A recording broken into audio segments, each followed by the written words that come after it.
Good evening बच्चों। Where's the mic? Good evening बच्चों। तो हम लोग जो है चैप्टर का लास्ट टॉपिक आयनिक बॉन्ड पढ़ रहे हैं।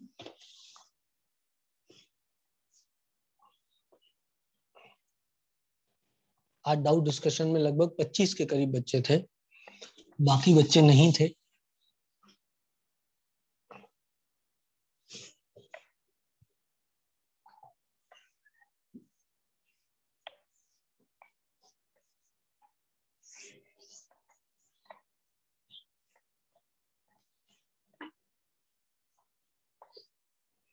ये जो डाउट वाली चीज है बेटा, इसको बहुत सीरियसली लिया करो, है ना। और डाउट जरूर पूछा करो, और डाउट डिस्कशन जिस दिन होता है ना उस दिन पार्टिसिपेट जरूर किया करो। मैंने कल आप लोगों को बता दिया था कि आज डाउट डिस्कशन है ना, तो उसमें जरूर पार्टिसिपेट किया करो, है ना बेटा। मैं आपको एक बात बताऊं, ऑनलाइन में जितने अच्छा डाउट क्लियर हो सकता है ना, इतना ऑफलाइन में कभी नहीं होता। मैं तो ऑनलाइन भी पढ़ाया बेटा, ऑफलाइन भी पढ़ाया। उसका रीजन होता है पता है, मतलब बच्चे घेर के खड़े होते हैं टीचर को वहां पे, तो एक टीचर तक लिमिटेड नंबर ऑफ बच्चे ही देख सकते हैं कि वो क्या लिख रहा है। बैठ करके टीचर डाउट बताते हैं ना, जब डाउट क्लियरिंग में होता है 2-4 बच्चे आसपास हो सकते हैं, और आपको बहुत आपका समय वेस्ट होता है, क्योंकि आप लोग पता है वो मतलब वेट करना पड़ता है टीचर के लिए। प्लस आपका खाना खाने का टाइम हो जाता है जिस समय, उस समय टीचर डाउट के लिए बैठता है, क्योंकि क्लास खत्म होती है, उसके बाद खाना खाने का टाइम है, आप हॉस्टल जाओगे। अब या फिर टीचर का डाउट होगा 2 बजे क्लास खत्म हुई, पता चला 4 बजे डाउट टाइम है ना, तो आप हॉस्टल जाओगे और खाना खा के फिर वापस आओगे, तो बहुत टाइम वेस्ट होता है। तो बच्चा जनरली क्या करता है, कहता है अरे यार कौन जाए डाउट पूछने के लिए, चलो हॉस्टल में ही सो जाते हैं, ऐसा करके। लेकिन ऑनलाइन में क्या है, आपको कुछ नहीं करना, आप बस सेठ सा बन के बैठो और आपके घर पे सब कुछ हाजिर है। तो चीजों की जो पॉजिटिव बातें हैं उनसे अपन फायदा उठाएं, नेगेटिव भी बातें, ऐसा नहीं है कि नेगेटिव नहीं है, नेगेटिव भी बातें हैं। सबसे बड़ी नेगेटिव बात तो ये है कि हम एक दूसरे को देख नहीं सकते, पर जो पॉजिटिव है हम पॉजिटिव चीजों से फायदा उठाएं, है ना। नेगेटिव बातों से सोचने के स्थान पे अपन पॉजिटिव चीजों की तरफ ध्यान दें। तो आयनिक बॉन्ड, तो बेटा डाउट क्लियरिंग में सभी बच्चे पार्टिसिपेट किया करो। आज लगभग 20 के करीब डाउट हम लोगों ने डिस्कस किए थे, जो बच्चों ने पूछे थे, और सब तो सक्सेसफुल गया, है ना। तो जो बच्चे नहीं आए थे अगली क्लास से, वो बच्चे भी डाउट क्लियरिंग में जरूर आना। ठीक है बेटा, ठीक है। हाँ हाँ हाँ तो बोल दो, हाँ हाँ तो बोल दो। हाँ कोई बात नहीं, जिसका नेटवर्क इशू हो गया कोई दिक्कत नहीं, लेकिन जिसका नेटवर्क इशू नहीं था उन सब लोगों को डाउट क्लियरिंग में मौजूद रहना चाहिए था, है ना बेटा। Doubt clearing is most important aspect of this teaching portion, है ना बेटा। क्लियर है बेटा इतनी बार? बिल्कुल। जिन बच्चों के डाउट क्लियर हो गए, जानवी तो थी क्लास में, उसके डाउट क्लियर हो गए होंगे, हाँ। मौली ने बहुत सारे डाउट पूछे थे, नित्या ने भी पूछे थे कि डाउट। रिकॉर्डिंग तो मैंने भेज दी थी डाउट की, नहीं भेजी अभी, भेज दूंगा रिकॉर्डिंग भेज दूंगा डाउट की, वो कोई दिक्कत नहीं। अरे यार दूसरी क्लास को एक चीज बतानी थी, नहीं बताई। हाँ हाँ हाँ हाँ, आयनिक बॉन्ड करेक्ट है। एक क्वेश्चन है पीरियोडिसिटी में, आयनिक बॉन्ड पढ़ाने से पहले उस क्वेश्चन की बात करते हैं ना। बच्चों ने डाउट में पूछा था वो क्वेश्चन, और वो क्वेश्चन ये था कि एन ने इलेक्ट्रॉन लिया, एन नेगेटिव बनाया, सी ने इलेक्ट्रॉन लिया, सी नेगेटिव बनाया, बी ने इलेक्ट्रॉन लिया, बी नेगेटिव बनाया, और बोले तो एफ ने इलेक्ट्रॉन लिया, एफ नेगेटिव बनाया। किस केस में मिनिमम एनर्जी रिलीज हुई होगी, किस केस में मिनिमम एनर्जी रिलीज हुई होगी, ये क्वेश्चन था। जल्दी से बता दो जिससे मैं आयनिक बॉन्ड पढ़ा पाऊं। मिनिमम पूछ रहे हैं, मिनिमम मिनिमम, मैक्सिमम नहीं पूछ रहे हैं, मिनिमम पूछ रहे हैं, minimum minimum minimum minimum minimum minimum minimum.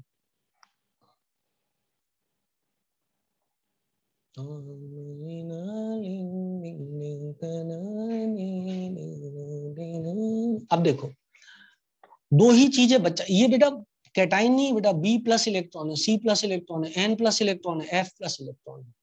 Minimum energy पूछ रहा है, मिनिमम एनर्जी किस केस में रिलीज हुई है, ये बात पूछ रहा है, ठीक है बेटा। तो इसका आंसर बी तो नहीं हो सकता, कुछ बच्चों ने बोला है जैसे। इसका आंसर या तो आप बोरॉन लगाते या आप नाइट्रोजन लगाते, दो में से एक, क्योंकि इन तीनों में एनर्जी रिलीज हुई है, और इसमें एनर्जी एक्चुअली एब्जॉर्ब हुई है, इसमें एनर्जी एक्चुअली एब्जॉर्ब हुई है। नाइट्रोजन जब इलेक्ट्रॉन लेता है तो एंडोथर्मिक प्रोसेस होता है, एनर्जी एब्जॉर्ब होती है, और इन तीनों में एनर्जी रिलीज हुई है।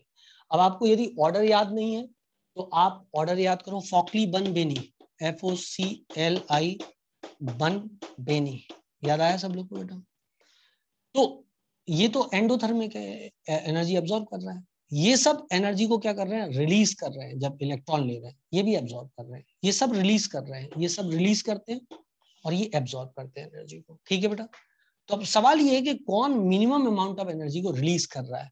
तो इसका आंसर या तो बोरॉन हो सकता है या नाइट्रोजन हो सकता है। अब क्या आंसर होना चाहिए, बोरॉन इलेक्ट्रॉन लेगा तो एनर्जी मिनिमम रिलीज होगी या नाइट्रोजन इलेक्ट्रॉन लेगा तो एनर्जी मिनिमम रिलीज होगी।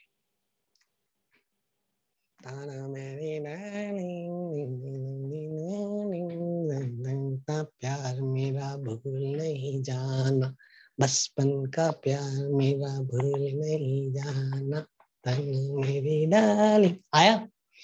देखो बेटा मैं आपको बताता हूँ मेरी बात को समझना बेटा।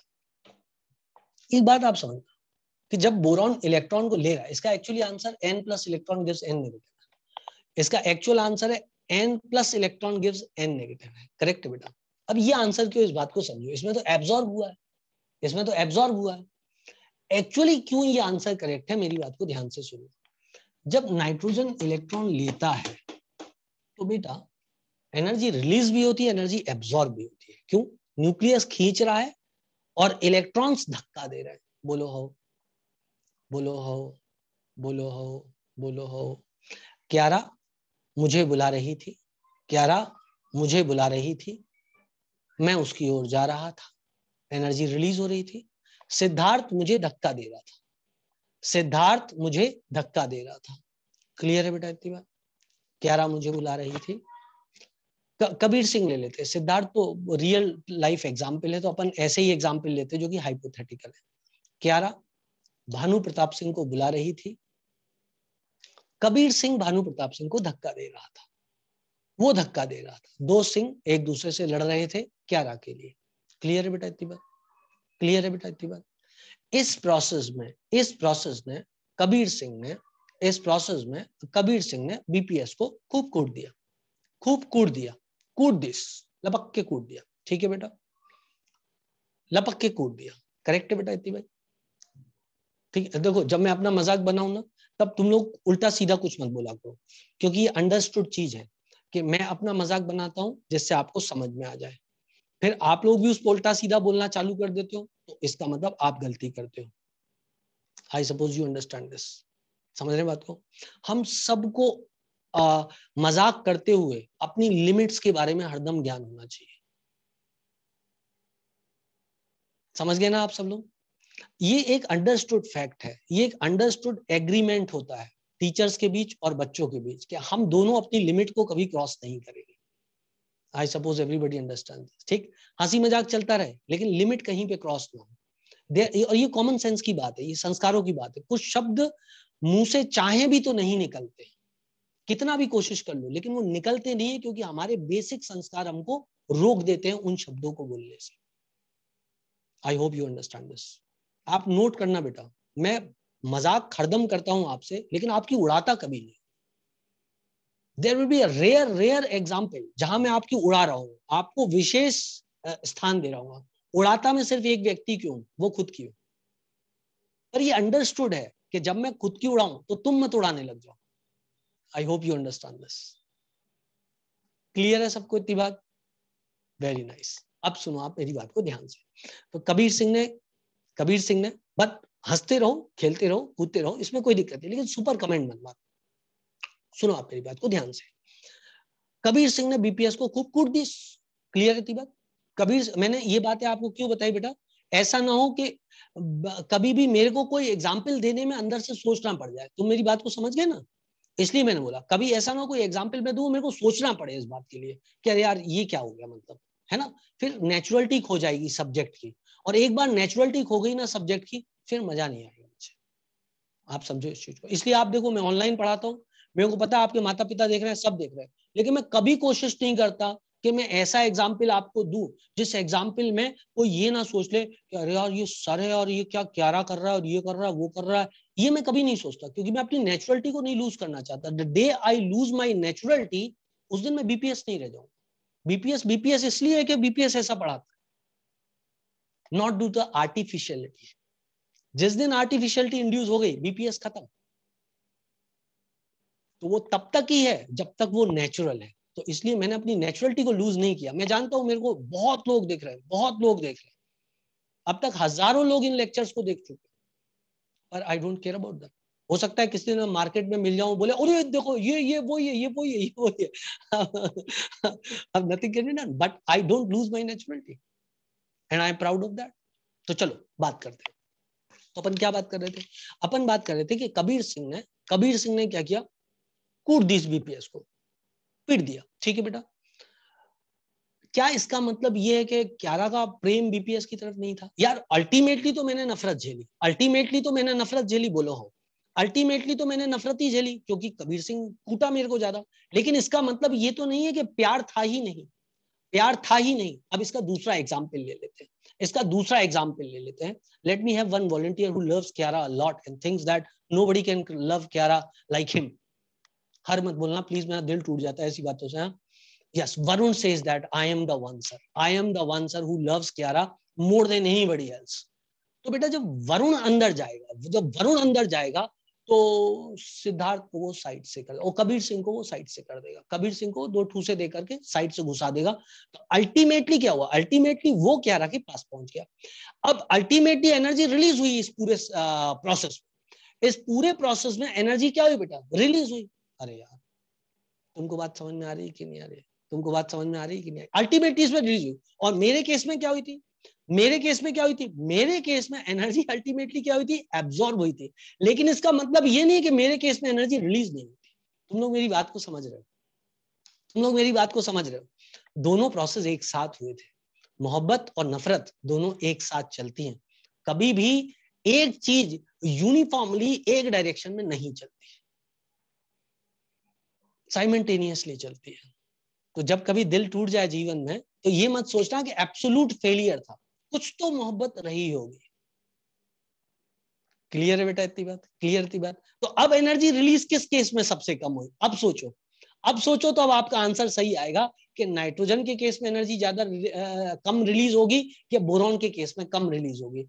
नाइट्रोजन के केस में कम रिलीज होगी। क्लियर है बेटा?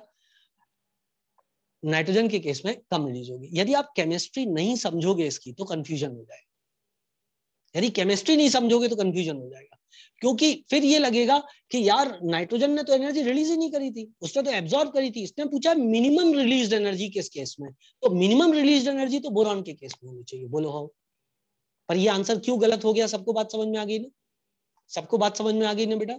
हाँ, यदि मान लो कबीर सिंह मेरे को 100 घूसे मार भी देता, यदि मान लो कबीर सिंह मेरे को 100 घूसे मार भी देता, लेकिन क्यारा अपने प्यार में मुझे 100 करोड़ रुपया दे देती, मान लो यार, मानने में क्या है, मान लो मानने में क्या है, वो कहती बीपीएस तुम मेरे लिए इतना पिटे, लो 100 करोड़ रुपया तुम्हारा हुआ, अरे मैं दोबारा पिटने के लिए तैयार हूं यार, क्या बात कर रहे हो?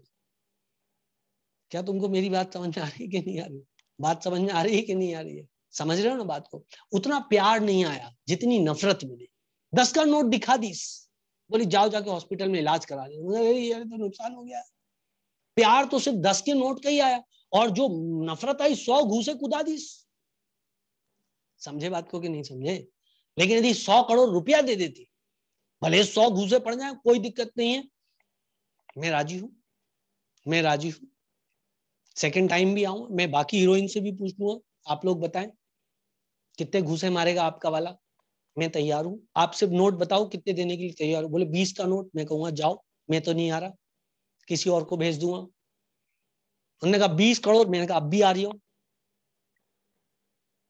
समझिए बात को बेटा? तो ये पूरा खेल नफरत और मोहब्बत का है और कोई बात नहीं है। अब ये क्वेश्चन आपको एब्सोल्युटली क्लियर हुआ कि इसका answer n negative, n gives n negative क्यों आया।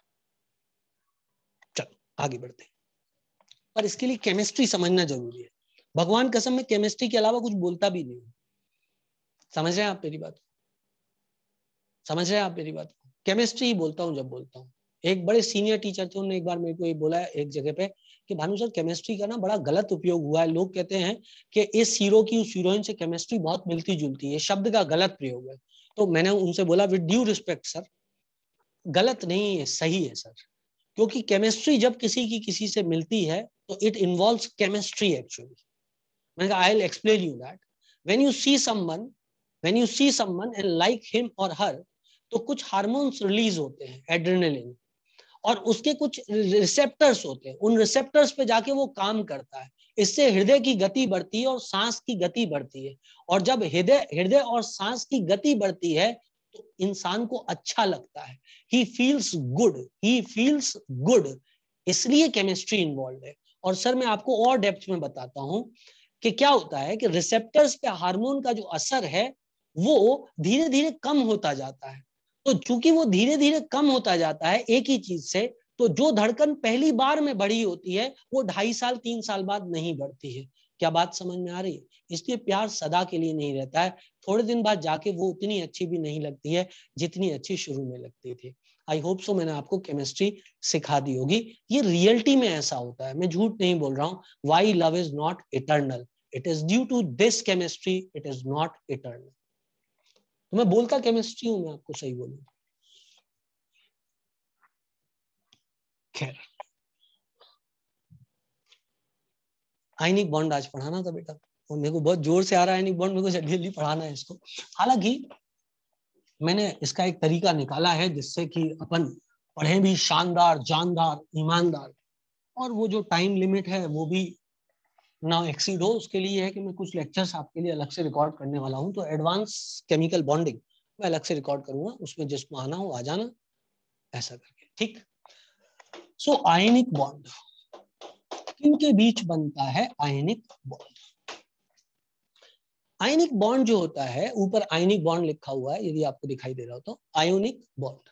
आयनिक बॉन्ड बनता है दो एटम्स के बीच में, एक होता है डोनर और दूसरा होता है एक्सेप्टर। ये अंबानी है, ये बीपीएस है। लो भाई, इलेक्ट्रॉन, इसके पास पैसे की कोई कमी नहीं इलेक्ट्रॉन्स की, ठीक है, ये दे रहा है, ठीक है ना। वैसे इसका उल्टा सोचे तो ज्यादा सही है बेटा, इसका उल्टा सोचे तो ज्यादा सही है, ठीक है। पैसे की जितनी भूख अंबानी को उतनी बीपीएस को नहीं है, सही बोले तो, है ना। वो लोग पता नहीं कितने सारे बिजनेस करते रहते हैं नए नए करके, उतनी अपन को तो नहीं है भाई यार, अपन तो रिलेटिवली खुश हो जाते हैं कम में। तो इसलिए इसको रिवर्स ले लें, मैं उससे पैसा नहीं लेता हूँ, वो मुझसे लेता है यार, मोबाइल चार्जिंग और पता नहीं क्या क्या, क्या कहते हो यार, सही है कि नहीं है? तो ठीक है ना, मैं तो उससे मांगने नहीं जा रहा, लेकिन वो मुझसे मांगने के लिए जरूर आता है। उनका नेटवर्क कट जाता है लेकिन वो फिर भी पैसा रख लेते हैं, मतलब हमें तो नहीं देते वो वाला पैसा। ये नहीं है काट देंगे भैया, उस समय 1 रुपया आपने जो है नेटवर्क यूज नहीं किया तो आपका 1 रुपया बनता है, बीपीएस सर आप वापस ले जाओ। मैं बड़ा आदमी हूं, मैं दे देता हूँ, कोई बात नहीं, ले जा तू, मेरे को कोई दिक्कत नहीं है, ले जा, दिया तेरे को पैसा, ठीक है ना। तो बेटा उल्टा कर लें इसको तो ज्यादा सही है। बड़े आदमी ज्यादा भिखारी होते हैं, आप अपने आसपास देख लो, आपको पता लग जाएगी बात। वो हरदम एक्सपेक्ट करते हैं कि हमारा गरीब रिश्तेदार हमको थोड़े से पैसे दे दे, खुद के देने की बारी आएगी तो उनकी जेब से 50 का नोट निकलता है। तो ये सोडियम इधर, तो ये बीपीएस, ये अंबानी, समझ गए आप मेरी बात को? मैं गलत नहीं बोल रहा हूँ, मैं सही बोल रहा हूँ। उनको पता नहीं कितनी भूख है बड़े लोगों को पैसे की, ये इधर से इधर आ गया। क्लियर है बेटा? तो द थिंग इज दैट ये इलेक्ट्रॉन इधर से इधर आया, ये डोनर है बेटा, और ये है एक्सेप्टर। डोनर की क्वालिटी क्या होनी चाहिए? डोनर की क्वालिटी ये है कि उसका आईपी लो होना चाहिए बेटा, क्योंकि आईपी हाई हुआ तो देगा नहीं इलेक्ट्रॉन। और एक्सेप्टर की क्वालिटी क्या है? उसकी इलेक्ट्रॉन एफिनिटी हाई होनी चाहिए और इलेक्ट्रोनेगेटिविटी कम होनी चाहिए। इलेक्ट्रोनेगेटिविटी कम होनी चाहिए। क्या सबको बात समझ में आ रही है बेटा? ये एक्सेप्टर है और ये डोनर है। इलेक्ट्रॉन एफिनिटी ज्यादा, इलेक्ट्रोनेगेटिविटी कम। क्लियर है बेटा? आईपी वैल्यू कम, किसकी? डोनर की। ठीक है बच्चों, अब आगे बढ़े तो कुछ शब्द हैं यहाँ पे, कंडीशन, अच्छा रिप्रेजेंटेशन ऑफ, पहले एक बात लिख देता हूँ, representation of formula of the formula of ionic compound, formula of ionic compound. ठीक है बेटा, आयोनिक कंपाउंड, उसमें कुछ नहीं करते हैं। ये कैटायन है आपके पास बेटा, इस पे प्लस एन का चार्ज है, ये एनायन है, इस पे माइनस एम का चार्ज है, बस क्रॉस मल्टीप्लाई कर दो, इसको इधर ले आओ, इसको इधर ले जाओ, and this becomes like this, A M B N. Example लेना, ये एम जी है, एम जी के टकले पे 2 पॉजिटिव चार्ज, ये क्लोराइड है, क्लोराइड के टकले पे 1 नेगेटिव चार्ज, क्रॉस मल्टीप्लाई कर दो, तो एम जी पे 1 आएगा क्योंकि इधर 1 है, और Cl पे 2 जाएगा क्योंकि यहाँ पर 2। This is how you represent. ये तो आप छोटी क्लासेस में भी पढ़ते आए हो। आगे बढ़ते हैं बेटा, आगे बढ़े तो आता है condition for forming ionic bond. मैं आपको पहले ही बता चुका हूं, लेकिन एक चीज और उसमें बताऊंगा। Condition of forming ionic bond. पहली condition, donor IP should be low, donor IP should be low. दूसरी condition, acceptor electron affinity should be high, should be high. Correct है बेटा। तीसरी कंडीशन और आती है, इसको बोलते हैं लेटाइस एनर्जी। आज एक बच्चे ने पूछा था ये कि लेटाइस एनर्जी क्या होती है सर, ठीक है ना, मोली ने पूछा था शायद। तो acceptor electron affinity should be high, और लेटाइस एनर्जी का एक फैक्टर है, एक्सेप्टर की इलेक्ट्रॉन एफिनिटी ज्यादा होनी चाहिए, है ना बेटा। लेटाइस एनर्जी क्या होता है, दुनिया में जो भी काम होते हैं ना बेटा, उनके होने के बाद यदि एनर्जी रिलीज हो रही है तो वो काम खूब होते हैं। क्या मानते हैं इस बात को बेटा? एनर्जी रिलीज मतलब स्टेबिलिटी बढ़ती है। एनर्जी रिलीज होने का मतलब स्टेबिलिटी बढ़ती है, ठीक है बेटा। द थिंग इज दैट कि मान लो आप कि आप ऐसा समझो कि कोई ऐसे दो लोगों की दोस्ती हो जाए जो एक दूसरे को ज्यादा पसंद नहीं करते, है ना बेटा। तो क्या वो मतलब दोस्ती कभी टिक सकती है? मतलब वो दोस्ती कभी टिक सकती है यदि वो एक दूसरे को पसंद नहीं करते ज्यादा। कालू की दोस्ती जो है वो कमला से हो गई, कालू की दोस्ती कमला से हो गई, लेकिन ना कमला कालू को पसंद करती है ना कालू कमला को पसंद करता है। समझ रहे हो बात को? ना कमला कालू को पसंद करती है ना कालू कमला को पसंद करता है। तो उनके बीच ज्यादा दिन बॉन्ड नहीं चल पाएगा, ज्यादा दिन बॉन्ड नहीं चल पाएगा, और उनका मतलब ब्रेकअप हो जाएगा। क्या कहते हैं? उनका ब्रेकअप हो जाएगा। ऐसा हमारे समाज में कई जगह होता है, तुमको नहीं पता होगा, मुझको भी नहीं पता है। अपन लोग इतने भोले सीधे हैं, अपन को ऐसी बातें नहीं पता, लेकिन हमने मेम्स में ऐसी बातें देखी, मेम्स में पढ़ी हैं, इंस्टाग्राम पे मेम्स देखते हैं, उसमें उसमें दिख जाती है। ब्रेकअप करके एक फिनोमिना होता है, ब्रेकअप करके एक फिनोमिना होता है जिसमें दो लोग आपस में जो मिल रहे हैं उनकी आपस में पटती नहीं है, तो ब्रेकअप हो जाता है। ठीक हुआ क्या होगा? हुआ ये होगा कि एक कैटाइन है और एक एनाइन है, ये तो बना लिया आपने। इसने इलेक्ट्रॉन दे दिया, उसने इलेक्ट्रॉन ले लिया। इसने चॉकलेट दी और उसने चॉकलेट ली। करेक्ट है इतनी बात बेटा? इसके पास चॉकलेट थी बहुत सारी, उसने जाके सामने वाले को चॉकलेट दी, सामने वाले ने चॉकलेट ले ली। लेकिन इसके बाद क्या हुआ? इसके गंजे पे पॉजिटिव चार्ज आएगा, इसके गंजे पे नेगेटिव चार्ज आएगा। अब इन दोनों प्रोसेस में मैं अभी आपको एक चीज बता रहा हूं, बॉन्ड हेबर्ट साइकिल अभी बता रहा हूं, है ना। जब ये कैटाइन और एनाइन बनेंगे बेटा, ये आपस में मिलेंगे ना, तो जब कैटाइन और एनाइन आपस में मिलेंगे उस दौरान एनर्जी रिलीज होगी। हाँ ना बोलना पड़ेगा, हाँ ना बोलना पड़ेगा। कैटाइन एनाइन आपस में मिले और फिर एनर्जी रिलीज होगी। क्लियर है?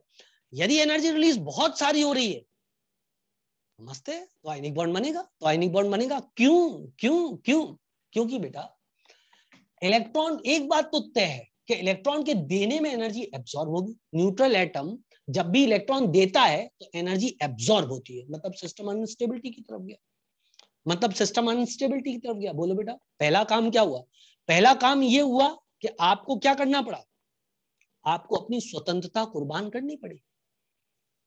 समझ रहे हैं आप मेरी बात को? इसमें इसमें इसमें आदमी को अच्छा नहीं लगा होगा, उसको लगा होगा अरे यार मेरी स्वतंत्रता जा रही है मुझसे। बोलो हो, बोलो हो, बोलो हो, बोलो हो। सामने वाले ने भी कुछ कॉम्प्रोमाइज किया होगा, सामने वाले ने भी कुछ कॉम्प्रोमाइज किया होगा, हो सकता है किया, हो सकता है ना भी किया हो, क्योंकि इलेक्ट्रॉन एफिनिटी जो होती है वो पॉजिटिव नेगेटिव दोनों हो सकती है। यदि नेगेटिव हुई तो इट्स ओके, सिस्टम स्टेबलाइज हुआ। यदि नेगेटिव हुई तो इट्स ओके, सिस्टम स्टेबलाइज हुआ। आना बोलना पड़ेगा, हाँ ना बोलना पड़ेगा। ठीक है ना यार, ठीक है ना यार।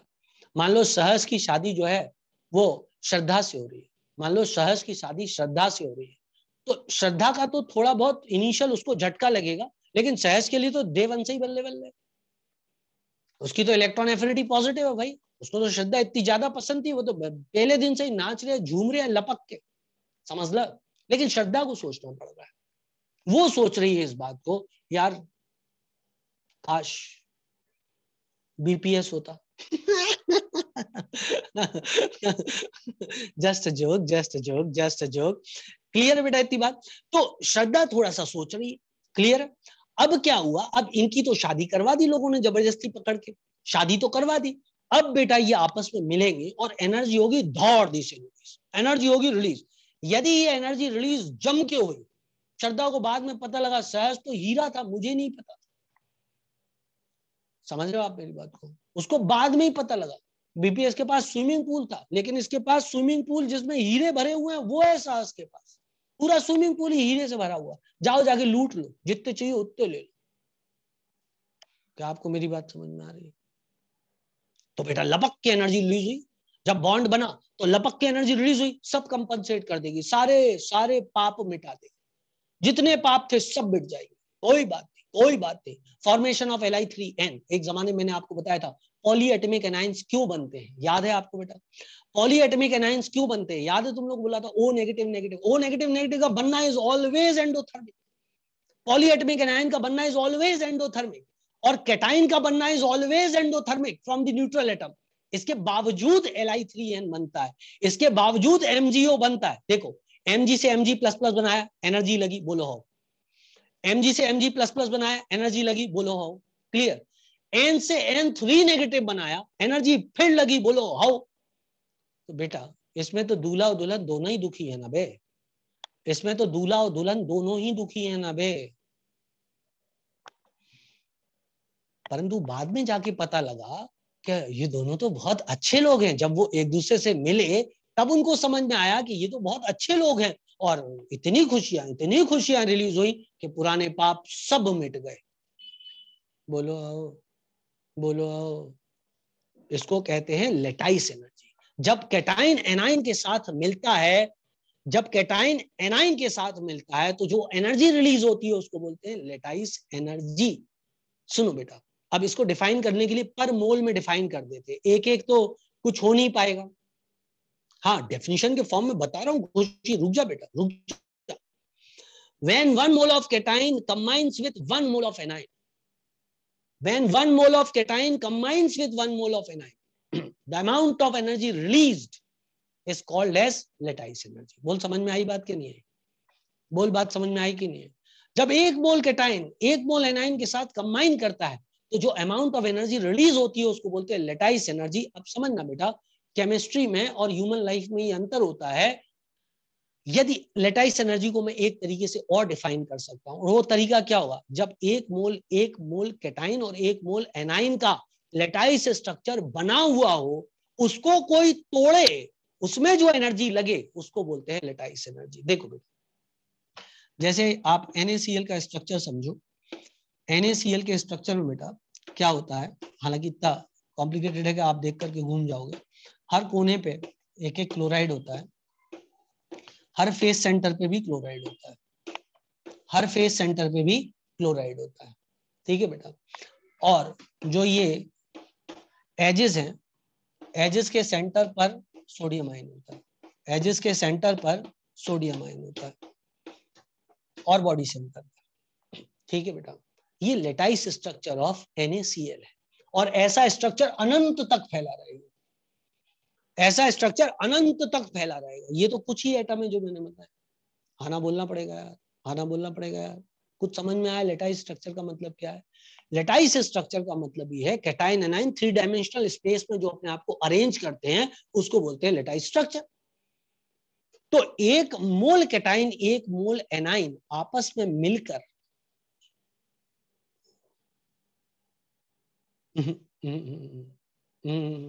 थोड़ी सी डेफिनेशन में परिवर्तन करते हैं। कैटाइन और एनाइन मिल करके आपस में एक मोल कंपाउंड जब बना रहे हैं, एक मोल क्रिस्टल लेटाइस स्ट्रक्चर जब बना रहे हैं, तब जो एनर्जी रिलीज होगी उसको बोलते हैं लेटाइस एनर्जी। या फिर लिख रहे हैं, कुछ थोड़ा रुक जा बेटा, बार बार वो मत कर, लिख रहे हैं, पहले समझा तो दे बेटा। या फिर एक मोल कैटाइन एक मोल एनाइन का क्रिस्टल, सॉरी, एक मोल क्रिस्टल लेटाइस स्ट्रक्चर बना हुआ, मैं लिख रहा हूं आप टेंशन मत लो, एक मोल क्रिस्टल लेटाइस स्ट्रक्चर बना हो, उसको तोड़ने में जो एनर्जी लगेगी उसको बोलते हैं लेटाइस एनर्जी। लेटाइस का मीनिंग क्या है बेटा? देखो 3 डायमेंशनल स्पेस में क्या होता है, इतना तुम लोग लिख लिया हो तो मैं तो थोड़ा डायग्राम से और समझाता हूँ। इतना लिख लिया क्या, इतना लिख लिया सबने, है ना? तो मैं थोड़ा सा आपको डायग्राम से और समझाता हूँ। ये मैंने जो इधर बनाया था बेटा, ये NaCl का स्ट्रक्चर बनाया था, है ना? अब क्या होगा कि लेटाइस एनर्जी पहले मैं आपको लिख के समझाता हूँ, समझ में तो आपको फील तो आ गई लेटाइस एनर्जी की ना? हाँ, फील तो आ गई ना? अब लिख के आपको डिफाइन कर देते हैं बस। मेजर काम वो है बेटा, फील लाना, बाकी तो सरल होता है। मतलब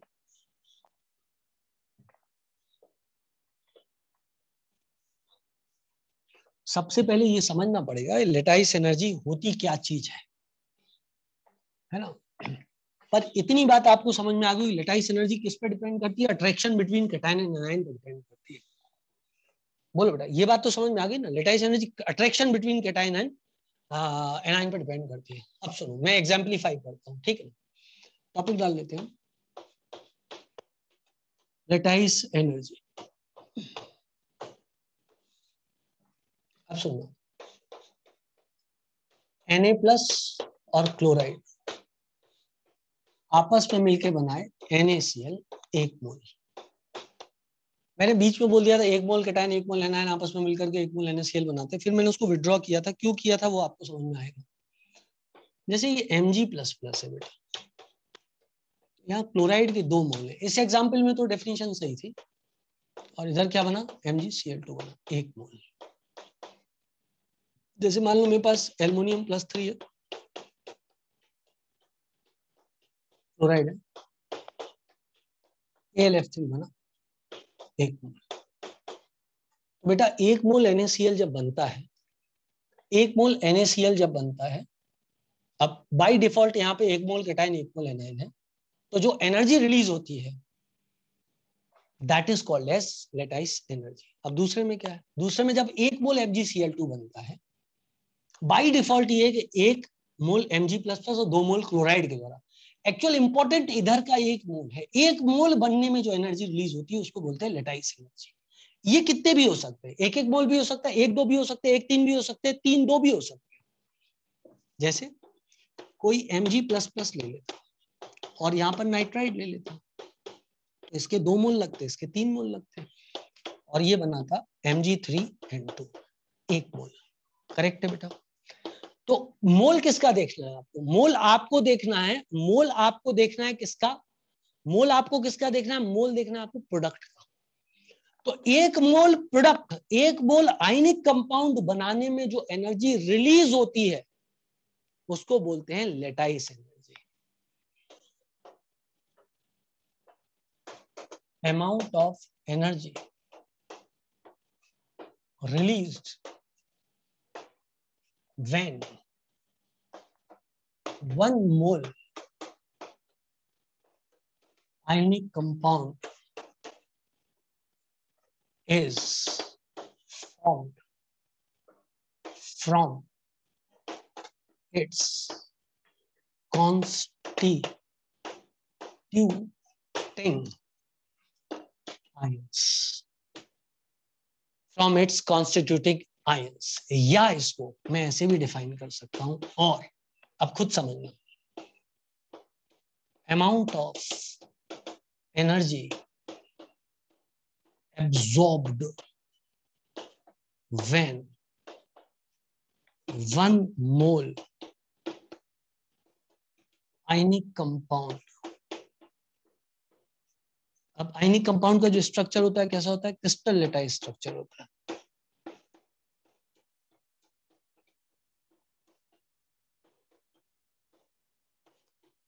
is broken to give constituting ions। 2 तरीके से डिफाइन कर सकते हो, 2 तरीके से डिफाइन कर सकते हो। कैसे? आप ये बोल सकते हो एनर्जी रिलीज कितनी हुई बॉन्ड के बनने में। जैसे बॉन्ड एनर्जी होती है, सुनना बात को ध्यान से, बॉन्ड एनर्जी होती है, तो बॉन्ड एनर्जी को कैसे डिफाइन करते हैं? बॉन्ड के बनने में कितनी एनर्जी रिलीज हुई, खुशी बेटा आप थोड़ा चुप रहे। जब मैं फील के साथ समझा रहा तब बोल रही थी डेफिनेशन बता दो, अब डेफिनेशन बता रहा हूँ तो कह रही है फील के साथ समझा दो। थोड़ा चुप रहे, थोड़ी देर रुक जा, आ जाएगा सब समझ में। सुनो मेरी बात को ध्यान से, क्या समझा रहा था मैं, बॉन्ड एनर्जी समझा रहा था। सुनो बात को ध्यान से, बॉन्ड एनर्जी का क्या मतलब होता है। बॉन्ड एनर्जी, कभी कभी ना चीज बहुत सिंपल होती है लेकिन तुम लोग जबरदस्ती उसको कॉम्प्लिकेट करते हो, टाइम वेस्ट करते हो। इतना सिंपल है, इतना सिंपल है। अभी तो बोला खुशी ने कि सर इसको उसके साथ समझा दो, चल छोड़ो छोड़ो छोड़ो, we are not discussing that. सुनो आप मेरी बात को ध्यान से सुनो, बहुत सिंपल है, एकदम सरल है। देखो, एक मोल कंपाउंड के बनने में जो एनर्जी रिलीज होगी आयनिक कंपाउंड के, उसको लेटाइस एनर्जी बोलेंगे। या एक मोल आयनिक कंपाउंड के तोड़ने में जो एनर्जी एब्जॉर्ब होगी उसको लेटाइस एनर्जी बोलेंगे। बोलो हो, बोलो हो। आसान है बेटा, है ना। जबरदस्ती कॉम्प्लिकेट करके उसको टाइम वेस्ट मत करो, खुद का भी और मेरा भी, है ना। क्लियर है, दैट इज इट।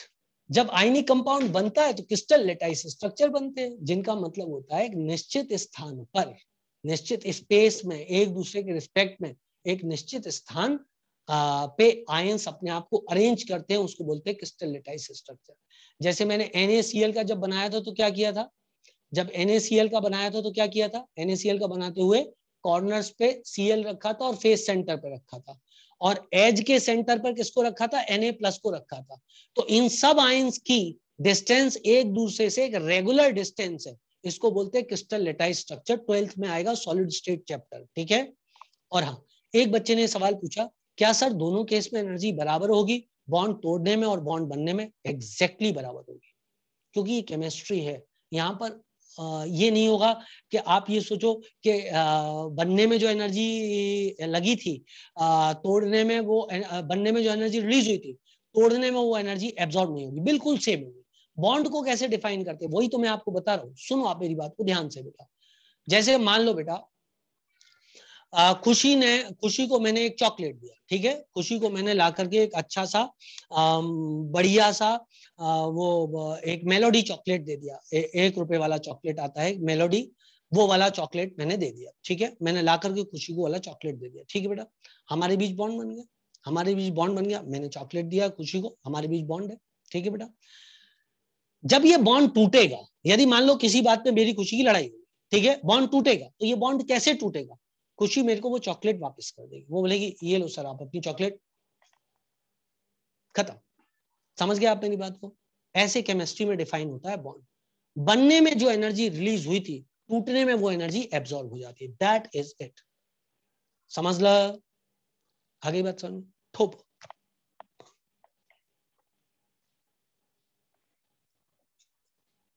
अब बेटा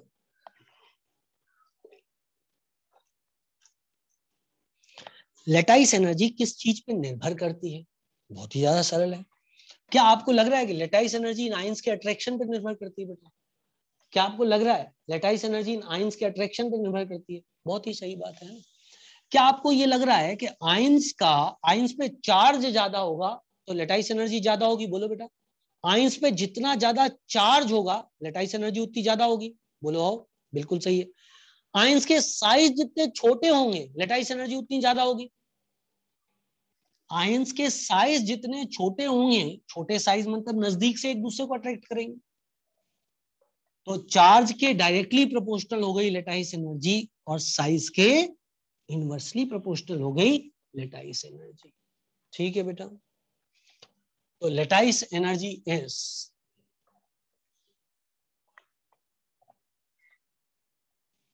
डायरेक्टली प्रोपोर्शनल टू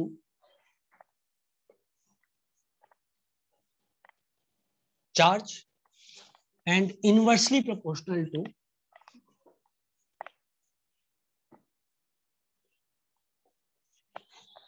तो इधर ही आ गया लेटाइस एनर्जी इन फैक्टर्स पे डिपेंड करती है, directly proportional to charge, inversely proportional to size. जैसे LiF की लेटाइस एनर्जी LiCl से ज्यादा होगी, LiBr से ज्यादा होगी, LiI से ज्यादा होगी। कौन सा फैक्टर लग रहा है? साइज वाला। जैसे कि AlF3 की लेटाइस एनर्जी MgF2 से ज्यादा होगी, NaF से ज्यादा होगी। कौन सा फैक्टर लग रहा है? चार्ज। चार्ज भी है, साइज भी है यहाँ पे एक्चुअली यदि देखा जाए तो, है ना। अब एक और चीज आती है बेटा, एक और चीज आती है, और अब किसी बच्चे के दिमाग पे ये सवाल नेचुरली आ जाता है, जो कि केमिस्ट्री की सबसे बड़ी डिफिकल्टी है, वो ये है कि वो ये बोलेगा सर मान लो कि किसी का साइज छोटा हुआ लेकिन चार्ज कम हुआ, और किसी का साइज बड़ा हुआ लेकिन चार्ज ज्यादा हुआ, तो लेटाइस एनर्जी किसकी ज्यादा होगी? नेचुरली सवाल आ जाता है बच्चे के दिमाग पे। It is purely experimental, it is purely experimental. यहां जाके केमिस्ट्री की लिमिटेशंस आना चालू हो जाती है। बेटा सही तो है बेटा, लेटाइस एनर्जी ज्यादा है क्योंकि यहाँ साइज छोटा है, चार्ज तो सब पे बराबर है, 1 यूनिट का चार्ज है बेटा। +1 का चार्ज, -1 का चार्ज, +1 -1 +1 -1 +1 -1, तो साइज बड़ा होगा तो लेटाइस एनर्जी कम होगी। इनवर्स रिलेशनशिप है ना, कितना सरल था। ठीक है, अब ये इधर चार्ज का डिफरेंस है, साइज का भी है, चार्ज और साइज दोनों सपोर्ट है। फ्लोराइड तो सब में सेम है, लेकिन देखा जाए तो Na+, Mg++ और AlF3 यदि देखा जाए तो बेटा AlF3 जो है, Al 3 पॉजिटिव जो है, इसका साइज भी छोटा है, इसमें चार्ज भी ज्यादा है, इसकी लेटाइस एनर्जी ज्यादा होगी। खाना बोलना पड़ेगा, खाना बोलना पड़ेगा। क्लियर थी बात, क्लियर थी बात। इसके अलावा और भी फैक्टर्स हैं, पोलराइजेशन वगैरह फैक्टर आ जाता है, जिसके कारण लेटाइस एनर्जी कमजोर पड़ जाती है। यदि मैं आपसे बोलूं और आपसे बोलूं इधर एक्सेप्शन एक याद कर लो, क्योंकि ये आपको बहुत कष्ट देने वाला है आगे जाकर के। अभी सिर्फ लिखा रहने दो, पोलराइजेशन में समझा भी दूंगा, और वो है NaCl की लेटाइस एनर्जी MgCl2 से ज्यादा होती है और वो AlCl3 से ज्यादा होती है। अब ये मैं पोलराइजेशन में आपको समझाऊंगा ऐसा क्यों हुआ है। क्या यार तुम लोग क्या कर रहे हो? आयोडीन सबसे बड़ा है तो क्या हुआ? यही तो बोला है, बड़ा साइज होगा तो लेटाइस एनर्जी कम होगी। दिमाग खोलो ना भाई। Lattice energy is inversely proportional to size. तो क्यों पूछ रहे हो ये सवाल बार बार? हाँ, नाउ यार कॉमन सेंस टाइप की चीज होती है, लिथियम है, ये फ्लोराइड है, इनके बीच में जब चार्ज समान है, दूरी जो है वो लिथियम फ्लोराइड में कम है। यदि यही आयोडाइड होता तो उसका साइज इतना गप्पू होता, तो इन दोनों चार्जेस के बीच ज्यादा अट्रैक्शन होगा कि इन दोनों के बीच ज्यादा अट्रैक्शन होगा? जो छोटे साइज के होंगे उनके बीच ज्यादा अट्रैक्शन होगा। यार तुम लोग यार थक गए हो, मेरे को लग रहा है पढ़ते पढ़ते। सिंपल सिंपल चीजों को कॉम्प्लिकेट कर देते हो, बस दिल टूट जाता है मेरा। जहां पे कुछ नहीं है सीखने लायक, कुछ नहीं है समझने लायक, कितनी सरल बात है।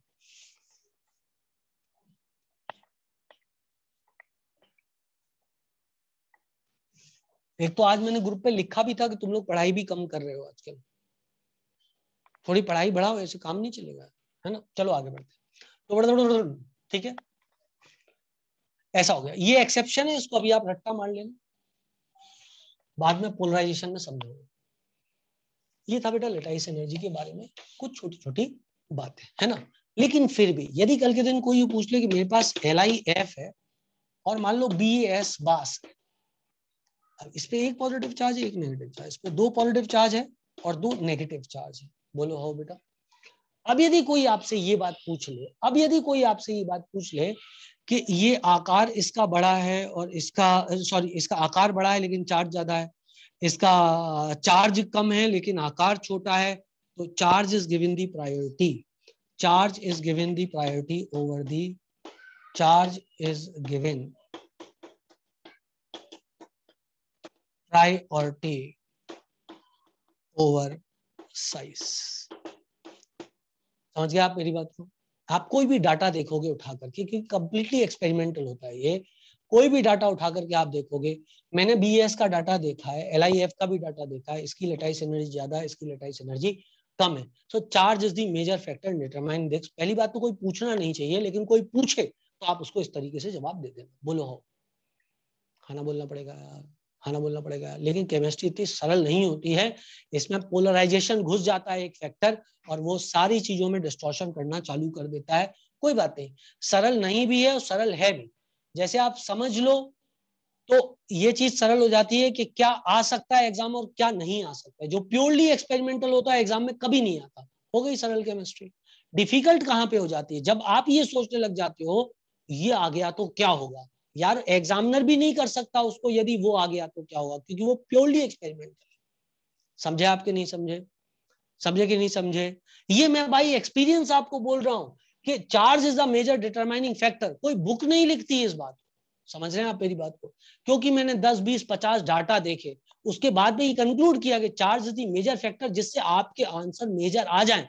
ऐसा कोई केमिस्ट्री में थ्योरी नहीं है जो ये कहती हो 100% टाइम इट इज ट्रू। समझ ला। तो केमिस्ट्री की लिमिटेशन ये है कि एक्सेप्शन आ जाते हैं। जो लोग ये बता करके उस सब्जेक्ट को बदनाम करते हैं कि आईओसी में बहुत लिमिटेशन है, उन मूर्खों को ये बात पता ही नहीं कि आईओसी में ज्यादातर एक्सेप्शंस को पूछा ही नहीं जाता। बहुत लिमिटेड एक्सेप्शंस को बार बार पूछा जाता है। ठीक है बेटा, बार बार पूछा जाता है बहुत लिमिटेड एक्सेप्शंस को। अनंत एक्सेप्शन है आईओसी में पर पूछे नहीं जाते, बहुत लिमिटेड एक्सेप्शंस पूछे जाते हैं। ओके चलो भाई, हर सब्जेक्ट में होते हैं। ये हुआ बेटा लेटाइस एनर्जी के बारे में। सब लोगों ने समझ लिया होगा लेटाइस एनर्जी को, लेटाइस एनर्जी क्या होती है। फैक्टर्स अफेक्टिंग लेटाइस एनर्जी मैंने आपको समझा दिया। अब आता है प्रॉपर्टीज ऑफ आयनिक कंपाउंड। अब आता है एक फैक्टर जिसको बोलते हैं properties of ionic compound. Properties of ionic compound. ठीक है बेटा, अब इसमें बहुत समय लगा। एक चीज एडवांस फॉर्म की कहीं और समझाते हैं वो, मतलब लेकिन आप मुझे याद दिला देना जब मैं आपको अलग से क्लास ले रहा हूँ। कौन सी, जब मैं आपको क्लास ले रहा हूँ एक्स्ट्रा क्लास ले रहा हूँ ना, एडवांस थोड़ी सी पढ़ाने वाली, तब आप मुझे याद दिलाना। तो मैं आपको बॉर्न हैबर साइकिल करके एक टॉपिक होता है, अलग से पढ़ा दूंगा खूब डिटेल में। बॉर्न हैबर साइकिल 3 3 4 4 एग्जाम्पल दे करके आधे पौने घंटे तक पढ़ाऊंगा। ठीक है ना। Born Haber cycle thermodynamics thermochemistry में आता है, इधर ही पढ़ा दूंगा। तो प्रॉपर्टीज ऑफ आयनिक कंपाउंड क्या होती है। नंबर 1, यार जो भी आयनिक कंपाउंड होगा उनमें चार्ज अट्रैक्शन ज्यादा रहता है। यदि कोई पूछे कौन से बॉन्ड सबसे मजबूत होते तो आप आयनिक बॉन्ड लगा देना। वैसे महामूर्खता वाला क्वेश्चन है, क्योंकि कौन सा आयनिक बॉन्ड और कौन सा कोवलेंट बॉन्ड आपको क्या पता। बेटा सबको ब्लर हो रहा है कि सिर्फ संभवी को हो रहा है। नहीं हो रहा है संभवी। बेटा आप अपना बाहर अंदर हो जाओ एक बार। आयनिक कंपाउंड अट्रैक्शन ज्यादा होता है, अट्रैक्शन ज्यादा तो सॉलिड, अट्रैक्शन ज्यादा होगा तो सॉलिड होंगे, है ना। और क्या बोले, हाई एमपी बीपी होगा, हाई एमपी बीपी होगा। करेक्ट है बेटा, इतनी बात। ब्रिटिल होते हैं, ब्रिटिल होते हैं। ब्रिटिल का मतलब समझते हो, फोर्स लगाने पे छर्रदी से टूट जाए। जैसे कांच होते हैं ना, वो उनके गाड़ियों के कांच होते हैं, पत्थर मारा पूरा छर्रदी से बिक जाता है, उसको बोलते हैं ब्रिटिल। ब्रिटिल होते हैं। उसका भी अपना सिंपल रीजन है। देखो ये क्या होता है ना, आयनिक कंपाउंड कुछ इस तरीके से होते हैं, positive negative positive negative positive negative. तो फिर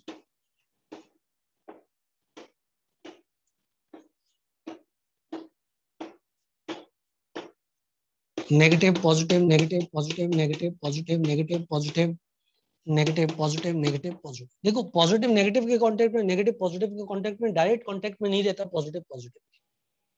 ठीक है बेटा, डायरेक्ट कांटेक्ट में नहीं रहता पॉजिटिव पॉजिटिव पे। हाँ सॉलिड होते हैं ना बेटा, स्ट्रांग होते हैं, सॉलिड स्ट्रांग होते हैं। मैंने कब बोला वीक होते हैं, मैंने solid high melting and boiling point, है ना। क्लियर। तो डायरेक्ट पॉजिटिव पॉजिटिव के कांटेक्ट में, डायरेक्ट नेगेटिव नेगेटिव के कांटेक्ट में नहीं। लेकिन यदि आपने फोर्स लगाया, आपने इधर फोर्स लगाया खट दी से, तो ये लेयर यदि जरा से भी डिस्प्लेस हुई तो नेगेटिव नेगेटिव के और पॉजिटिव पॉजिटिव के कांटेक्ट में आ जाएगा, छर दी से पूरा कंपाउंड टूट जाएगा। बोलो हो। क्लियर है। So that is why it is brittle in nature, इसलिए ये ब्रिटल होते हैं नेचर में। आई होप सो मेरी बात आप लोगों को समझ में आ गई होगी। ठीक है बेटा, so they are brittle in nature. इसके बाद आता है आइसोमॉर्फस। आइसोमॉर्फस का क्या मतलब होता है वो समझाता हूं, पहले आप इसको बना लो। सुन मेरी डार्लिंग प्यार नहीं जाना तुम मेरी डार्लिंग बड़ा बड़ा धन।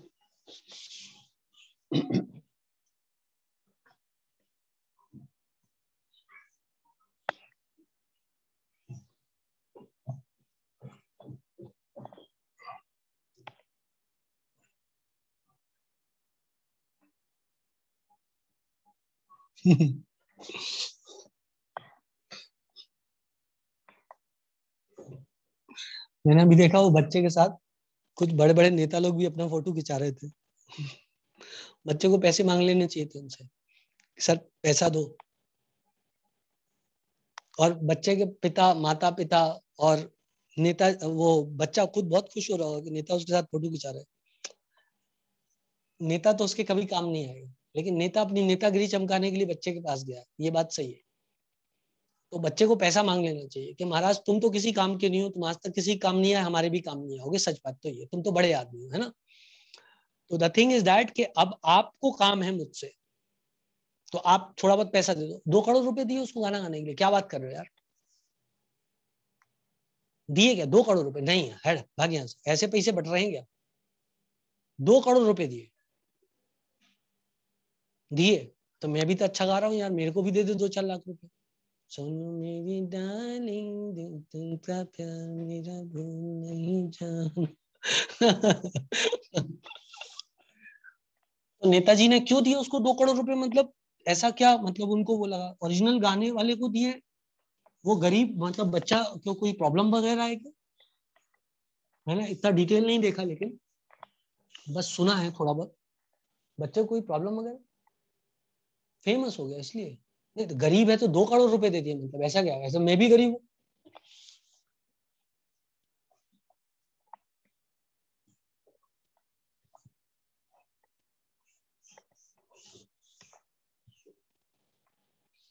खैर चलो आगे बढ़ते हैं और आगे पढ़ते हैं, ठीक है बेटा। चलो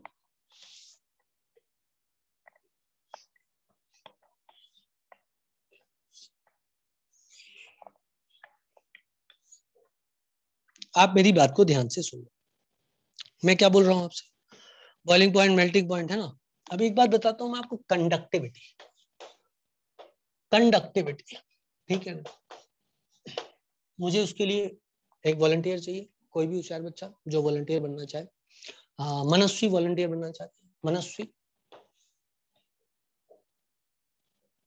मनस्वी इस पहाड़ पर बैठी हुई जीवन के बारे में विचार कर रही है कुछ। बेटा डायग्राम बहुत सुंदर नहीं, लेकिन it is just indicative diagram, I suppose that आप नाराज नहीं हो। तो मनस्वी इस पहाड़ पे बैठी हुई जीवन के बारे में कुछ विचार कर रही है, और ये पहाड़ NaCl का बना हुआ है। किसका बना हुआ है? NaCl का बना हुआ है ना, NaCl सॉलिड का बना हुआ है, ठीक। कोई मनस्वी का बहुत अच्छा दोस्त है या दुश्मन है? मनस्वी तुम्हारा कोई दुश्मन है बेटा? अबनी, अबनी तुम्हारी दुश्मन है? कोई दुश्मन नहीं बेटा आपका, कोई मनस्वी का दुश्मन जो बनना चाहे 2 मिनट के लिए, nobody, she so good, कोई नहीं बनना चाहे। अच्छा खुशी वॉन्ट्स टू, खुशी, खुशी, खुशी मनस्वी से किसी बात का बदला लेना चाहती है। एक बार उसने उसकी चॉकलेट छुड़ा ली थी, ठीक है ना, और उसने यहाँ ला करके एक करंट पास किया। उसने यहाँ ला करके करंट पास किया, क्योंकि डायरेक्टली वो मनस्वी से नहीं जीत सकती, तो उसने क्या किया, इधर ला करके करंट पास किया, ठीक है। क्या मनस्वी को झटका लगेगा? इसके लिए क्या मनस्वी को झटका लगेगा? हाँ कि ना, हाँ कि ना, हाँ कि ना। ये सॉलिड बना, सॉलिड NaCl का बना हुआ है, कोई पानी वानी पास में नहीं है ना। नहीं, झटका नहीं लगेगा, झटका नहीं लगेगा, क्योंकि चार्ज को कैरी करने के लिए कोई चीज नहीं है। जो Na है और जो Cl है वो अपनी जगह पर रुका हुआ है, वो चार्ज को कैरी नहीं कर सकता है, क्योंकि वो सॉलिड स्टेट में है, तो वो अपनी जगह पे रुका हुआ है। It is a poor conductor, और it is a non conductor in fact, क्योंकि चार्ज तो फ्री ही नहीं है। जब तक डिफेक्ट्स नहीं होंगे तब तक कुछ नहीं होगा। मनस्वी यहाँ पे आराम से बैठी रहेगी, हवा एंजॉय करती रहेगी, कोई दिक्कत की बात नहीं है। ठीक है बेटा, चलो आ रही है सबको बात समझ में, आ रही है सबको बात समझ में। तो सॉलिड स्टेट में दे आर बैड कंडक्टर, बुरे कंडक्टर होते हैं। करेक्ट बेटा, सॉलिड स्टेट में दे आर बैड कंडक्टर। ठीक है बेटा, अब आती है फ्यूज्ड स्टेट। फ्यूज्ड स्टेट का मतलब क्या हुआ बेटा? पिघला दिया। फ्यूज्ड स्टेट का मतलब क्या हुआ? पिघला दिया। किसी ने पहाड़ को पिघला दिया, पिघला, मॉल्टन मॉल्टन मॉल्टन। ठीक है, अब किसी को नहीं बिठा रहे क्योंकि मॉल्टन NaCl के ऊपर कौन बैठेगा बेटा?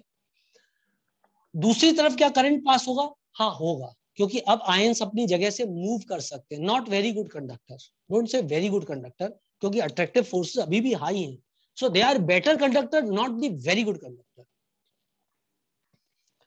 अपन बोल देंगे कंडक्टर, थोड़ी बहुत कंडक्टिविटी होगी, बेस्ट कंडक्टिविटी नहीं होगी बेटा, थोड़ी बहुत कंडक्टिविटी होगी, बेस्ट नहीं होगी। मॉल्टन NaCl में ऐसा थोड़ी ना आयंस के बीच लपक के अट्रैक्शन है, अभी भी अट्रैक्शन आयंस के बीच में, लेकिन वो मूव कर सकते हैं, मोबाइल है ना। अब आता है बेटा एक्वस स्टेट। एक्वस स्टेट मतलब पानी में डाल दिया। एक पिक्चर थी, इसमें उसका डेमो दिया था हीरो ने। एक पिक्चर थी, जिनको इस देश में बहुत डर लगता है, वो हीरो थे। हाँ बेटा, आप बिल्कुल सही समझ गए। उस पिक्चर के अंदर उन्होंने एक डेमो दिया था, जिसमें उन्होंने ये बात बताई थी कि सत्य वचन, सत्य वचन, सत्य वचन। क्लियर है बेटा इतनी बात? ठीक है बेटा इतनी बात। तो द थिंग इज दैट, समझ रहे हो आप मेरी बात को? द थिंग इज दैट कि एक्वस स्टेट जो होती है इज गुड कंडक्टर। आपने देखा होगा 3 इडियट्स के अंदर, आपने 3 इडियट्स के अंदर देखा होगा, salt water is excellent conductor of electricity. Urine के अंदर सॉल्ट होता है और पानी भी होता है, it is excellent conductor of electricity. आई तुमको बात समझ में बेटा? आई तुमको बात समझ में? इसलिए मैंने बोला उन्हें देश में डर लगता है।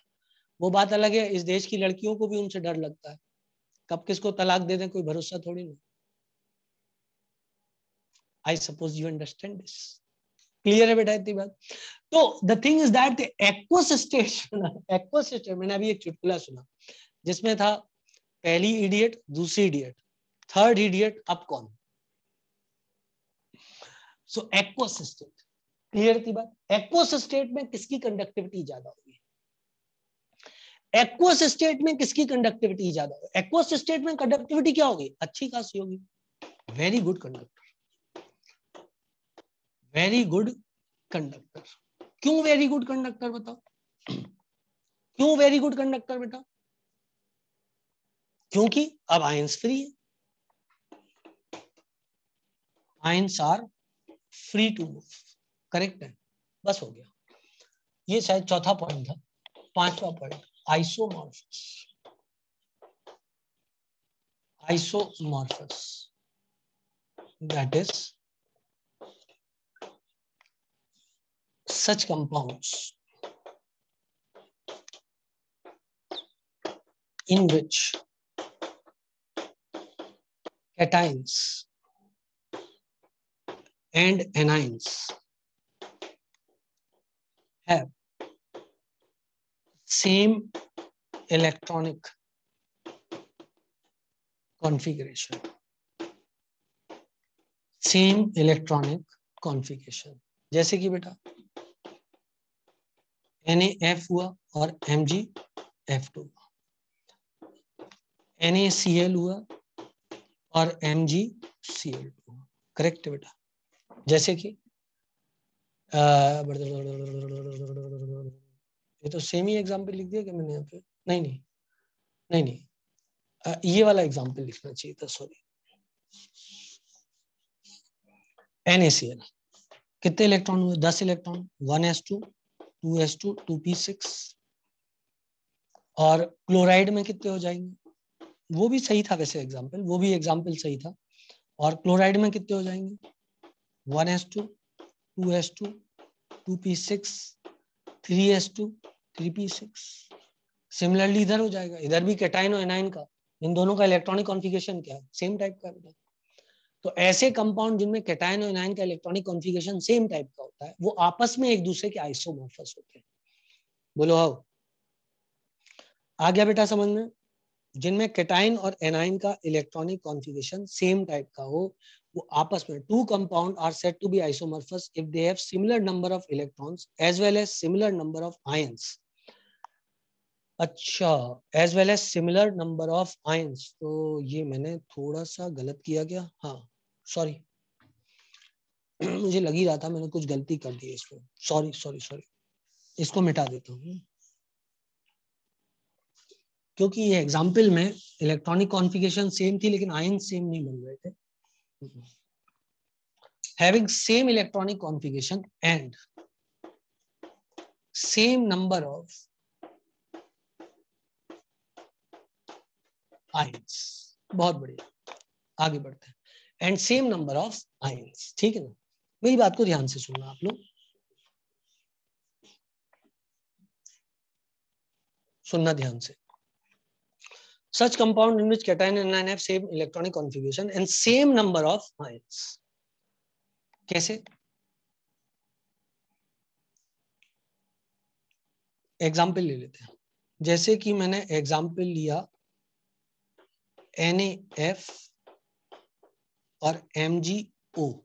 अब इसमें आयंस दो हैं, इसमें भी आयंस दो हैं, इलेक्ट्रॉनिक कॉन्फ़िगरेशन भी same, 1s2 2s2 2p6।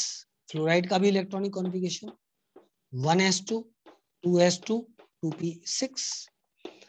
Mg का electronic configuration 1s2 2s2 2p6 और ऑक्साइड का भी इलेक्ट्रॉनिक कॉन्फ़िगरेशन यही होगा।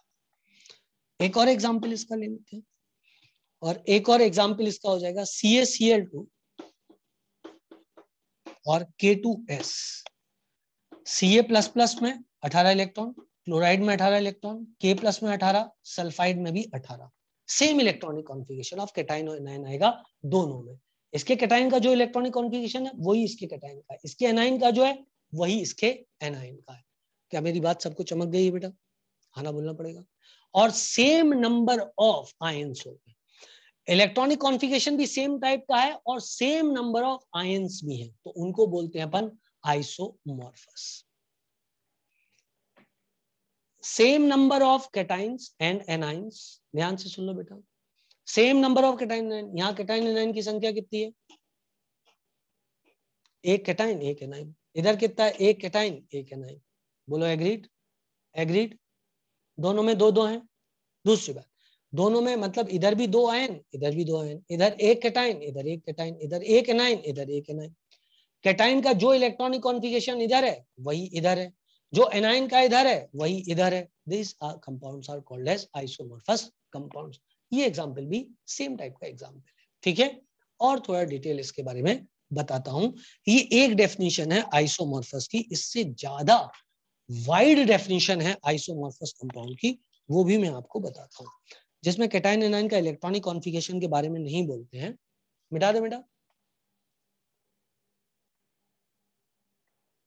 मिटा दे बच्चों, है ना? चलो, एक और डेफिनेशन मैं आपको इसकी बताता हूँ आइसोमॉर्फस की। एक ये डेफिनेशन है, इसके अलावा एक और डेफिनेशन है जो ज्यादा वाइडली एक्सेप्टेड है और ज्यादा जगह यूज होती है, जिसमें ये आता है कि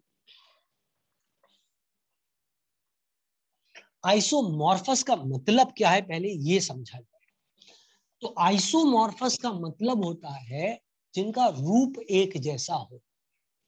आइसोमॉर्फस का मतलब होता है जिनका रूप एक जैसा हो, जो एक जैसे दिखते हो, जो एक दूसरे को रिप्लेस कर ले, उसको कहते हैं आइसोमॉर्फस। ठीक है बेटा?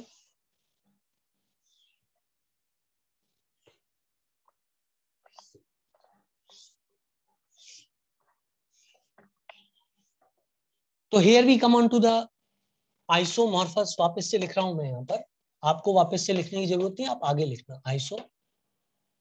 आइसोमॉर्फस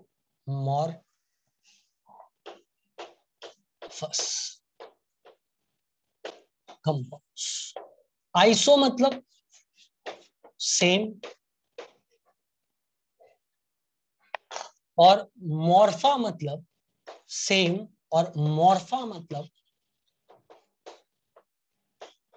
रूप, मतलब फॉर्म।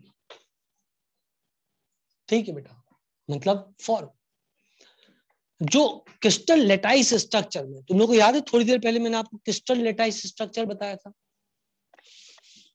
थोड़ी देर पहले बताया था ना, क्रिस्टल लेटाइस स्ट्रक्चर एनाइन होते हैं, कैटाइन होते हैं, और वो अपने आप को स्पेस में एक रेगुलर दूरी पर अरेंज कर लेते हैं। बहुत ही सरल है, बहुत ही सरल है। जो क्रिस्टल लेटाइस स्ट्रक्चर में एक कैटाइन दूसरे कैटाइन को रिप्लेस कर दे, एक कैटाइन दूसरे कैटाइन को रिप्लेस कर दे क्रिस्टल लेटाइस स्ट्रक्चर में, तो हम बोलेंगे ये आइसोमॉर्फस है। और वो जब रिप्लेस करे तो वो लगभग लगभग वैसे ही प्रकार का बॉन्ड स्ट्रेंथ मेंटेन करे जैसे कि पहले थी, तभी तो आइसोमॉर्फस बोलेंगे बेटा। आप सोचो आपके जीवन में यदि कोई आइसोमॉर्फस हो तो कैसे आइसोमॉर्फस अपन डिफाइन करेंगे? अपन आइसोमॉर्फस कैसे डिफाइन करेंगे? हम एक जगह पर रहते हैं, वहां से अपन इंदौर आए, वहां से अपन इंदौर आए, अपने पुराने दोस्त वहां पर छूट गए, अपन इंदौर में आके नए दोस्त बनाए, तो अपन ये देखेंगे अरे यार ये तो मोहित जैसा है, ये तो रूपांशु जैसा है, ये तो कमला जैसा है, ये तो डॉली जैसा है। समझ रहे बात? तो वो उसको रिप्लेस कर देगा, उसको रिप्लेस कर देगा। समझे आप मेरी बात को?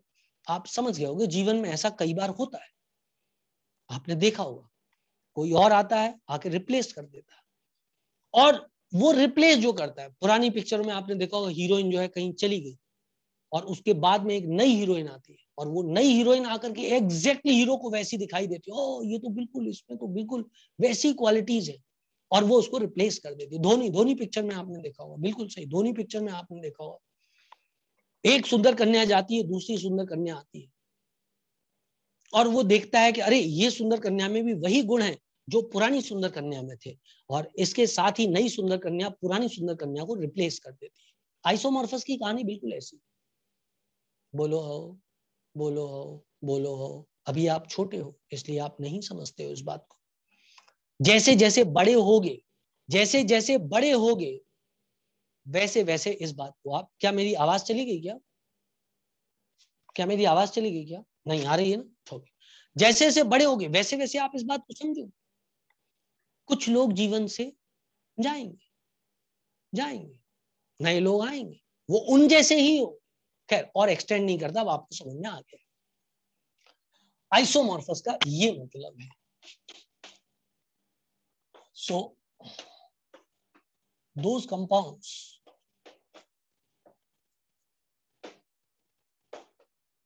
which can be crystallized in presence of each other are called as isomorphous compound, जो एक दूसरे की उपस्थिति में क्रिस्टलाइज हो पाए, मतलब इसकी जगह यदि वो हो तो भी क्रिस्टलाइजेशन हो जाए, उसको बोलते हैं आइसोमॉर्फस। ठीक है बेटा, कंपाउंड्स। अब इसमें एग्जाम्पल ले ले, तो एग्जाम्पल ले तो इसका एग्जाम्पल यहाँ पे एक आध दिया होगा, हाँ, वो ग्रीन विट्रियल दिया है और इप्सम सॉल्ट दिया है। सो दैट इज FeSO4.7H2 और MgSO4.7H2. This is Epsom salt and this is green vitriol. समझ ला? तो बेटा यहाँ आयंस की संख्या कितनी देखो, एक दो, एक दो, 2 ions and same number of water of hydration, उसको बोलते हैं वाटर ऑफ हाइड्रेशन। ये जो साथ में लगा हुआ है ना, इसको बोलते हैं वाटर ऑफ हाइड्रेशन या water of crystallisation, crystallisation.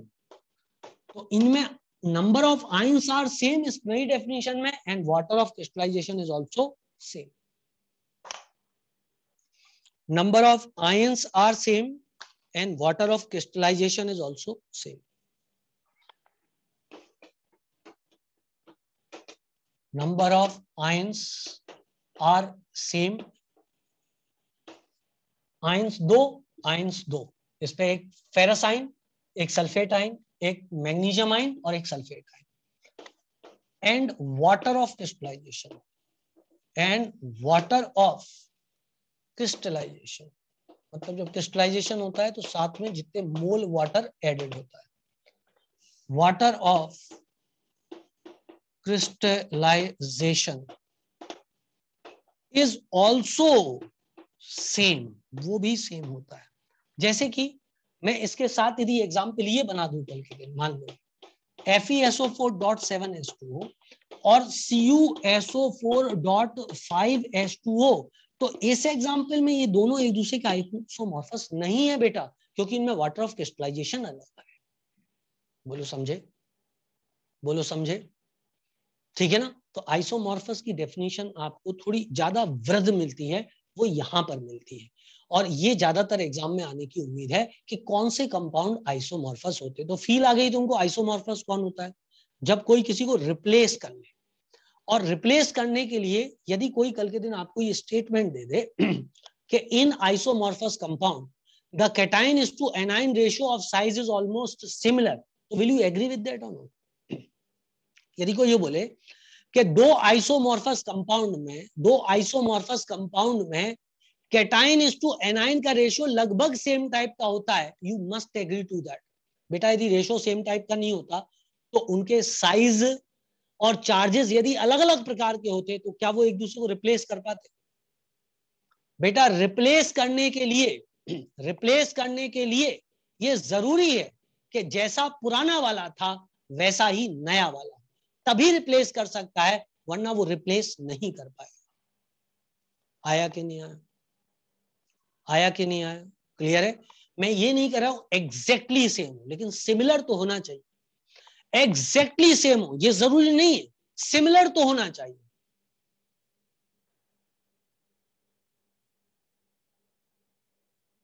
Clear है बेटा? तो इसके लिए आपको क्या करना है मैं आपको बताता हूं। आप पहले ये पता लगाओ कि उसकी जिंदगी से अभी अभी कौन गया है, फिर उसकी प्रॉपर्टीज के बारे में पता लगाओ कि वो कैसा था कि थी, उसके बाद तुम वैसी एक्टिंग करना चालू करो। आई होप आप बात समझ गए होंगे। कई पिक्चरों में आपने ये देखा होगा बेटा, कई पिक्चरों में आपने ये कहानी देखी होगी कि वो पता लगाता है उसके बारे में और उसके बाद जाके उससे वैसी बातें करना चालू करता है कि मुझे भी जो है पहाड़ पे बैठ करके हवा खाना बहुत अच्छा लगता है। तो वो एकदम उसकी तरफ देखती है, मेरा कालू उसको भी अच्छा लगता था। उसका अच्छा, और क्या अच्छा लगता है? फिर वो सारी वो प्रॉपर्टीज बताता है जो कालू को अच्छी लगते थे, and ultimately you replace Kalu. I suppose you understand this. Clear है बेटा इतनी बात सब लोगों को? दिस इज आइसोमॉर्फस कंपाउंड, एक जैसा ठोको। ये बात अलग है, पिक्चर में सूडो होता है लेकिन केमिस्ट्री में सूडो नहीं होता है, केमिस्ट्री में रियल होता है। तो आइसोमॉर्फस सबको समझ में आ गया बेटा? आइसोमॉर्फस सबको समझ में आ गया? अब आता है ionic reactions. So ionic reactions तो रिएक्शन बिटवीन द आयंस,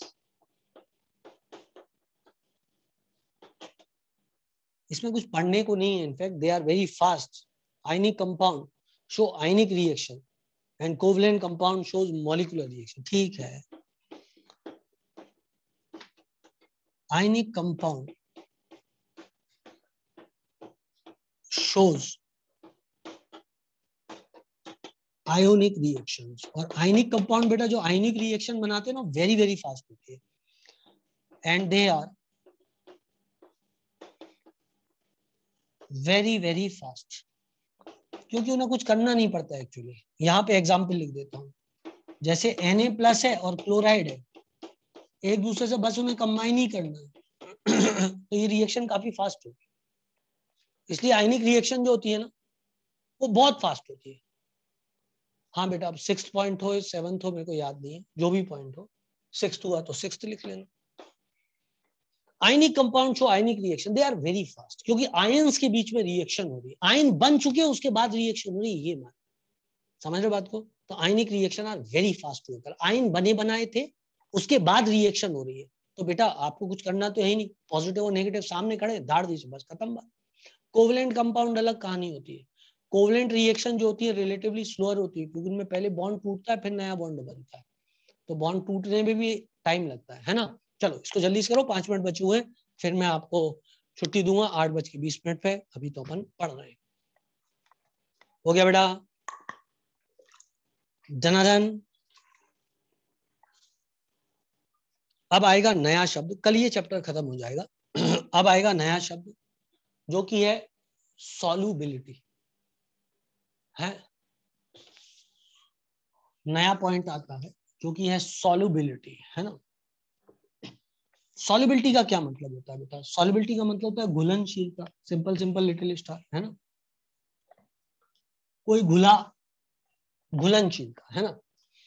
अब आयनिक कंपाउंड को जो समझता है वो ये बात समझेगा कि आयनिक कंपाउंड में कौन सी ऐसी चीज है जो घुलने से रोक रही है। जैसे NaCl को आपने पानी में डाला, तो कौन सी ऐसी बात है जो NaCl को पानी में घुलने से रोकेगी? घुलने मिलने का मतलब समझते हो? घुलने का मतलब क्या होता है? घुलने का मतलब ये होता है कि आप किसी जगह पहुंचे, किसी नए समाज में पहुंचे, और वहां पे आप लोगों के बीच में घुल मिल गए। जैसे कि मान लो आप